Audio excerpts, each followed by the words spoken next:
hange ati da thong lo lo hai da mam da khoi na thong lo lo hai da mam na khali na kai no ba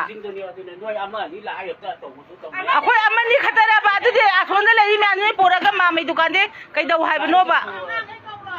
kari no ba akhoi ma se moi na phuna na ji hai bra ba akhoi ma se phuna ji hai bra ba ban da wo ji da dukan thong hang ga no hai ba da sau ji akhoi ma se phuna ji hai bra ba kai du ngarang la di pha ba ji bo Dia tu pun lah di apa? Kau ni mayang mana tahu tahu kau ni atau pelam lak tu ni kau gino. Kau ni nona ngang hiwai pun lalu bila ni. Yari yari ni kau ni mama gitu buat mama je kau thugai betul apa pami je. Lalu bila dia lagi je. Lulun lihat kau mayang lulun sesi mangan. Kau dengar orang jadi hangan tu hai tu betul kau tu hantar anda hang. Okey tahu kan di bantau aja tu. Ngarang dukan bantau hai dia. Lagi nupi ngata ni mama na nupa ni karino akan tu bo. Nupi dah ngata ni crime tu je nipa kau ni jual lagi apa? Ni orang kau ni thugai udah dukan dia je. CSO नत्रगा any organization अमेक्तना कौरबे बन public emergency or curfew खुदिमक से अखोई युमिम तुमगा लैनबगी दमक कौबा नतेबा अदुगा खरा मन गाड़ी थाव हांजलगा अथपदा long drive चनबगी नते अदुगा अकोइबा अमदि अनकबा अरापा लैबा मरी मतासिन कौशलगा चाक चाननबगी Yamuna nga thongba चानबगी दमक कौनबा बन नतेबा मसिगी खुदिमक से प्रजा अमोइना अखोई अमतंग पिंकुट ओथमिनरगा अखोई वखन खंदमिनसी प्रजा पुनमक ज्ञान तादे हाइबति नचजे प्रजा अनंबना मसिगी माइंडसेट अमा ओइना लैबा अखोई सोसाइटी सिदा ताबोइन उजै अदुगा ngasi ngasimak अगस्त की तांग 37 की अहिंग नोंयाइदगी JFD ना थौदांग लौदुना कौरिबा बन असे मसि करी मरमगिनो हाइबसे प्रजा पुनमक नोंतंग खनबियु नैनबियु वाखलोंदा मुन्ना मसि करी एजेंडा थमलिबनो हाइबसे मसि ओंतंग नैनबियोबा अदुगा आइहाक की ओइबा मोट ओंतंग फोंदोकसगे मसि कौरिबा बनसे करी मरमगिनो हाइबा तारगदी मणिपुर हाइबा लमदम से कोई शांति लेना लैबा ngamdre मितोम लांगोय चनबदगी अखोई अवाबगी अवाबा मथक्ता सुम नल्ल नल लैबसे अवाबा कोकनबगी मणिपुर शांति लेनबगी अरोइब उपाय थिरु मतमदा संगछलैबा मितोप सिंजे लौथोक्त्रगदी यारमद्रे तौबा तबु मणिपुर गवर्नमेंट अमदि इंडिया गवर्नमेंट मानरगा मखोइना मणिपुर लैरिबा यलहोमी सिंसे मी हाटपगी करबा अमखक तौबसे लैरिबा सरकार सिंसिना मखोइना मी हाटपगी थिका अम तौरिबा अदु करी मरमगी थिका तौरिबनि येंगु मतमदा लैंगाक लोन जिंजे थिगलु मतमदा अनमना थिका दा ngak to oina tawe hojik लैंगाक ki luchingba jingse aduna thika tawbani hai matamda akoi ka sungak padi ngakte aduga makoina mi hatpagi thika hai batare kamdongna leiriba mi इचम चमना माहि तमगा लेजरमबा इचम चमना मसागी थबक सिनफम पांगजरगा मयुमदा सेन पुनसनजरगा लेजरम नहा कया अमा नमफुदा मरमदम कायरकपदगी मरमदंगी मजातगी मसे मसन थोकलकपदगी मरमदमदा अवाबा कया तारकपदगी खुलाई नमफुदा लाखनबा खुलाई द पायहनबगी इथिल थमोइदा पीरगा मणिपुरदा लांथेंगना हल्लोगा थवाइदा खुबांग हापतुना थवाइ पोंथा कया पीदुना लमदमजिगी दमक ngakhalaba matamda ewa pibagi mahuta खुलाई पाय हाइबगी नमादा नोंगै पाय नोंगै लाई हाइबगी नमादा फाबा पुनबा कया अमा तौरगा फाबा मतमदा लुपा चामना थादोकपा याब्रो यादेना लुपा लाख लाख लाख चंगेबा चंगीबा लाख लाख मयाम से लैरिबा थिका तौरिबा लैंगाक लोनसिना पाइसलगा थमे नाकन अमदा अवाफम ताबदगी लैखिद्रबा अथौबा खरगी दमक्ता मखोइना लाख 10 पीगनी लाख थोइएबा सोमदा लाख लाख लाख खोंकले सोमदा लाख 10 पी लाख थोइ मसिगी थिका से मसिगी बिन असे मखोइना तुंगजलगा थमगा करिदे सिनादोरिनो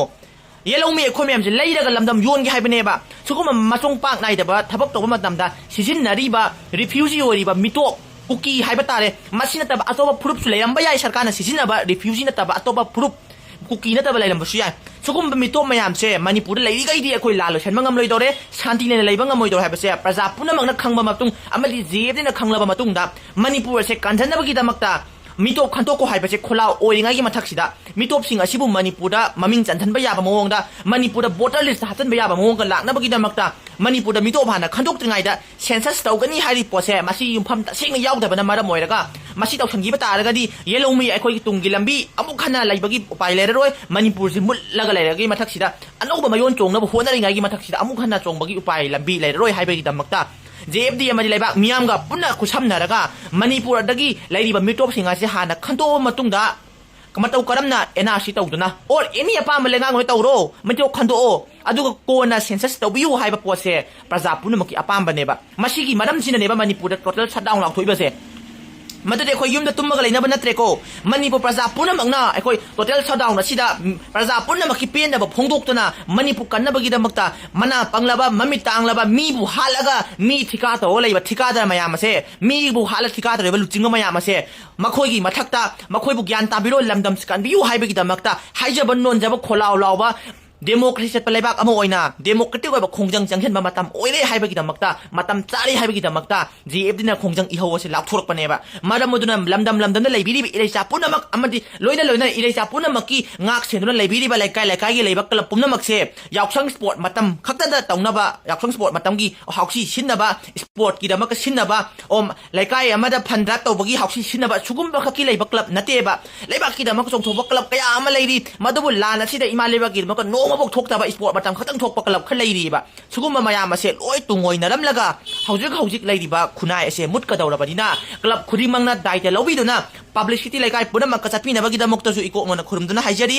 क्लब पुनमंगना मैरा पाइबि पुनमंगना मिजम प्रजा पुनमक्ता एनआरसी हाइबसि करिनो सेंसस हाइबसि करिनो हाइबसे अमुक्तंग मयक सेंगना हाइबिरबा मतुंगदा मणिपुरदगी मिटोप हाना खंदो मतुंगदा कोना सेंसस तौ हाइबगी खोलाउसे मणिपुरगी अरोइबा पांबाई ओइबना अमुक्तंग चप मानना लिंजियन मानना चंगजन मिनना मतुंगदा जेएफडीगी खोंजंग असिबु माय पाखनमिनसी हाइबगिदमक्ता मियाम पुनमक्ता मीडिया की थोंगदा इकाई खुमनबग लोइनना नुलुपना हन्ना पाउजेन असी पिजरी कंगलेपाक लमदम मसिदा मणिपुर लेरिबा येलोमी खुदिंगमक्सिबु मुथटपा याबा मानबा मोंगदा मणिपुर सरकार अमदि इंडिया सरकारना राहुल केतुना उम्बदौना उमसलगा येलोमी पुनमक्से थमलिबासी अहानबा मक्तदा प्रजा खुदिंगमक्की पेंदबा थमोयदा लै मरमदुना ngasi लंगथबाल मंत्री खोंग अपुनबा मैरा पाइबि लोइना लंगथबाल चिंगथक्ता लेबिरिबा नागागी इसिनाव इमा मैरा पाइबि पुनमक्का लोइना ngasi मैरा खोंगचत असि चचबनी खोंगचत असिगी पांदमदी मणिपुर येलोमी असे कन्नबगिदमक्ता मणिपुर चंगसेललिबा मिटोप हाइबा तारे रिफ्यूजियल्स हाइबा तारे खुदिंगमक्से हाना मसक खंगदोकपिरा मतुंगदा लौथोकपिख्रो अदुगी मतुंगदा कोना मणिपुर अमदि इंडिया पुम्बदा सही तरा खुदिंगी थीरिबा सेंसस असे थिबियु हाइबनी मणिपुर करिगुंबा मिटोप खंदोकतबिदा सेंसस थीगिबा तारगदी मणिपुरगी येलोमीगी तुंगी लंबी लेररोय लोइना मणिपुर येलोमी अखोइगी तसेंगबा हौरकफमनी हाइबा पतो काउरकदौबा मानबा अमदि येलोमी मुटकदब मानबा कया अमना मरम ओइरगा प्रजा पुनमक येलोमी पुनमक मानरगा नागा अमदि मैतै मानरगा अमदि लैबिरिबा मैतै पांगल पुनमक फुरुक खुदिमंगना मानरगा मणिपुर चंगसेलैबा मिटोप खुदिमक से हाना खंतोकफिगो मदु खंतोकप लोइरा मतुंगदा कोना सेंसस तौबियु हाइबसे प्रजा पुनमकी डिमांडनी मसी डिमांड से लैरिबा सरकार सिना पिबिगदौनी प्रजा की खोलाउदी इशोरगी खोलाउनी मसीगी डिमांड से पीबीबगी महुता सुम असुक कुइना डिमांड क्या तालाबा वांखै वर्ल्ड क्लब ता नुमित क्यानी अहिंग लियारिक तुना खोंजंग कया मा चंगछलगा लैरपोक ता हौजिक फाबो तुमिना लैबा हाइबसे सरकार मना पंगना सुम लैसनबा ममित तांग सुम लैसनबा हाइबसे तसेंगना अखोइन येंखलुबा मतमदा याम नंगक पा हाइबदुति कशु ओइदे मरम करिगिनो हाइबा मतमदा लैरिबा पालिबा लैंगाकसे मी ललोनबा लैंगाकनी हाइबा मतमदा हाइमनबा थोकलरोइदबा लैंगाक अमनी मीबु हिंगना हालगा मतमदा मागी लोइनबि भावदा पिजगी हाइबगी वाथोक लैगिबा अमदि मी ललोनबा लैंगाकनी हाइबा मतमदा मी हालगा थिका तौबा लैंगाकनी हाइबा मतमदा हाइमनबा थोकलरोदबा लैंगाकनी मतौ करमना हाइरिबनो अखोइगी चमचम लैजरमिबा खुन ngak पोइन लैरमबा नते महै तमगा लैजरमबा मसागी मथौदांग कया तौरगा लैजरमबा थबक तौर नहा कया असे लान लापदगी मसागी पुंसी कंजनबगिदमक्ता मरमदम कन्नबगिदमक्ता नमफुद नोंमै लाखनबनी हाइबा मतमदा हाइमनबा थोरोइबा नमफुद खुलाई पहलगा मसागी मरमदम ngangnaba होनरकपा मतमदा ngasiदी कैदौरे लैरिबा लैंगांगना खुलाई पाइ खुलाई लाई हाइबगिदमक्ता फाबा पुनबा जेल थम्मेबा जेल लौथोंनबगिदमक्ता लुपा लाख तिंगीबा इमुंग मनुंग लैता लाइरे इमुंग मनुंग कया अमना लाख पैसा तिंगीबा अदुगा मसा लौथोइबा खुलाइसु नमफुदा लैंगांगना मरम ओइरगा पाइहनबा पैसा लाख तिंगसु लौथोकपा अदुगा सोना कंदा अवाना तारकपा लैखिजबा मियोय खरा खिखिरिना लुपा लाख तरा की खेती पुरोन पीगनी लैंगा लाथोकपा मदुइबा तारगदी नाकन्ना मदा लैंगांगना मिचम प्रजाबु खुलाई पाहलगा खुलाई पाई हाइबगी फारगा पैसा खुंगटपा नाकन्ना मदना लुपा लाख तरा पीरगा करबा तौबा थिका तौबा लैरिबा लैंगाकलोन लुसिंगबसिंगजे मखोइगी हिस्ट्री थिगलुबा मतमदा मांगतबा येंगलु मतमदा अनमना थिका दा ngaktoin तौवेबा अदुना मखोइना मी थिका तौबगी हाइनेबिसे ngasi मणिपुर खुनाइजु सुम चन्नरगा लैरे मखोइना कना सिजिनरे हौजिक कोइना कुकी सिजिनरे खरा लैरगा अतोबा फुरु अमा सिजिनरकपसु याय अखोइ हाइबा ngamde अदु हौजिक सिजिनरेबा कुकी और एनी फुरु सिजिनरकपा याबा पोसे मणिपुरदा मिटोक ngata ओइबनिना मखोइ हाना खंदोक पिग्रो मसी खंदोबा मतुंगदा कोना census tawbiu haibase praja punamaki kholauni masi tahogdaba taragadi ngasigi tungi mirol haibase amuk hanna manipur sida yelomi leigadaba mandre mukhragani haiba matamda hanmamba thoklaroi maduna loisalakpada manipur praja punamaki mafamda print and media gi mafamda haijening gi afamdi miya punamaki pungning chinsinjaraga ngasi ahing nongyai kauriba jf dina changjel leiba pungne phuni pan gi banse yum da leiraga tumnaba kauba bannate aikhoina chakcha haisanaba gi toba bannate aikhoina koiba picnic chanaba bannate masi manipur gi aroiba upai amakha ngairaba manipur kanjanaba gi aroiba pambaini haibase ai haijeraga masigi pambai oibna maram morga mai paknaba gi damakta amana injannaba saunaba leitana akoi lingjin chap mana honna minaraga handakki matangda pandam phangdribok changsan minarasi pandam phangnaba changsalakka matamda khara amana nongmagi senmilon soi adu tawi ada tawina pendaba kaya ama phongdokpoi maduda aina haijaningni wafamdi corona matamda tha ani hum yumdagi lockdown thoktabi lagi matamda mioi amata sigide chak chaba ngamdada sigiba paisa leitana sigiba adu mathok thokide aduna manipur praja punamak lingjen manaba taragadi lana se manipur da changsalaiba india sarkar amadi manipur sarkar ne yelomi muthanaba tawriba lana se numit nini khaki banna si losan mangamgani haibase ai haijaraga tension jari ngasi khoina lauri bese Imale baki da makta ifrup izati sigi da makta thawaina pontha pigrab mioi singdo adu ningsing bangam naban Eikhoi leitrakan dane makhoi ningsing na bakana amta leiro nang kange ai kange he taragadi ngasi Eikhoi mikap thoktana song thoktana kawroba khangudraba tawrudraba thabak singdo ngasi tawba darkar tai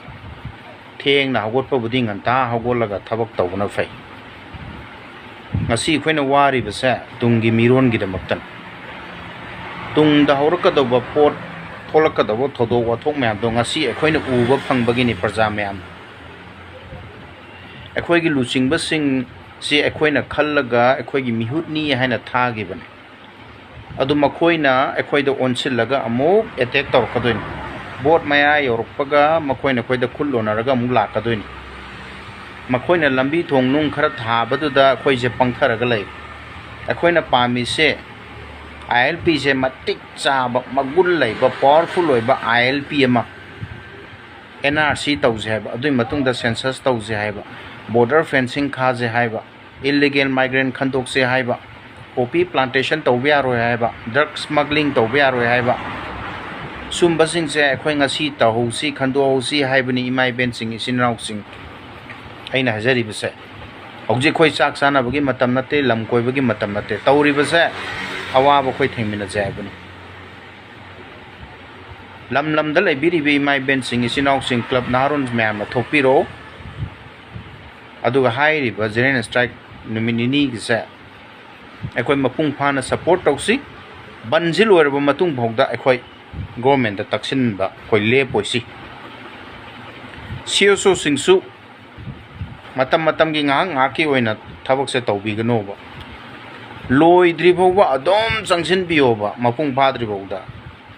kari momma thole ningsinga kande tholok pa kari momma loi gra tu minam lei hiba amuk kenom thole amuk tholok pa adumain tawbi gano haiba